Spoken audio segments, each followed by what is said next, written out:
seria um desentendimento. A CPMI do INSS entra com recurso no Supremo Tribunal Federal contra a decisão do ministro Flávio Dino, que suspendeu quebras de sigilo. Beatriz Souza aqui com a gente. O que a cúpula da comissão vem alegando? Quais são os casos, Beatriz?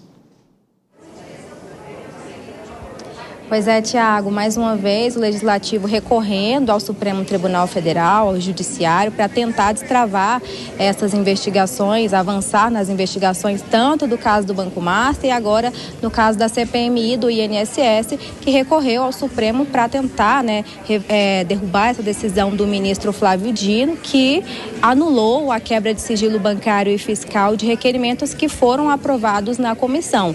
Inclusive, requerimentos esse que está o de Lulinha, filho do presidente Lula.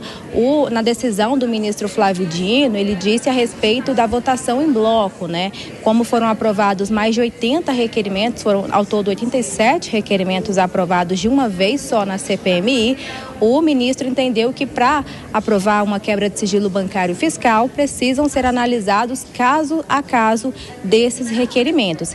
E na argumentação, o senador Carlos Viana, que é o presidente da CPMI do INSS, enviou esse recurso junto com a advocacia do Senado, dizendo o seguinte, argumentando que o modelo de votação está previsto no regimento do Senado e também no Congresso Nacional. E eles pedem também, inclusive, que caso o Dino não reconsidere essa liminar, que o julgamento seja então na primeira turma do Supremo Tribunal Federal. Carlos Viana segue correndo para destravar essas investigações na CPMI do INSS, já que está com prazo de encerramento para o dia 28 desse mês. O calendário segue correndo e nada ainda de uma prorrogação. Ele também foi até o Supremo Tribunal Federal para pedir essa prorrogação, mas até o momento nada. A gente segue acompanhando aqui. Volto com você, Tiago. Pois é, Beatriz, até daqui a pouquinho, e nós temos um trecho de uma fala do senador, presidente da CPMI, falando justamente sobre a prorrogação e o momento dos trabalhos da CPMI do INSS, e na verdade foi uma comissão que se abriu para investigar o caso Master também. Acompanhe.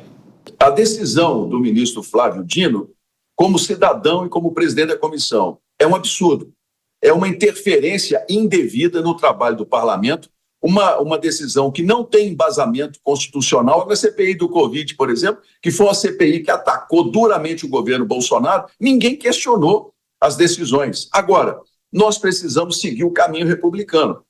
Aí, Dora, o senador Carlos Viana, que está obviamente empenhado em tentar ampliar os trabalhos da CPMI, só que tem um outro ponto, A CPMI também contra o presidente do Senado, Davi Alcolumbre, o governo também tentando aparar arestas com o presidente do Congresso Nacional e, nesse caso, a oposição ao governo Lula tentando se empenhar por causa dessas quebras de sigilo. Dora.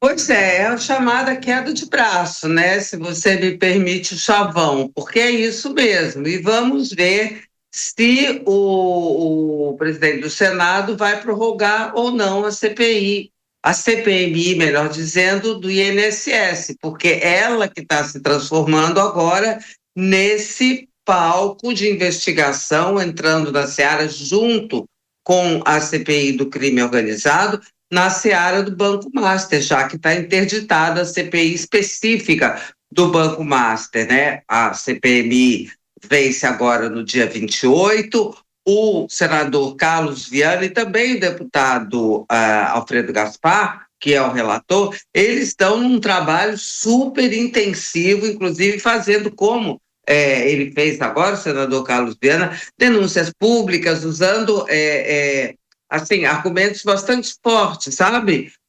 Eu vou chamar até de ataques ao presidente do Senado, para ver se realmente eles criam pelo menos um constrangimento de modo a que o Davi Alcolumbre prorrogue essa CPI. Vamos ver, De repente, se ele não prorrogar, pode ser que aí aumente a pressão pela CPI exclusiva do Banco Master.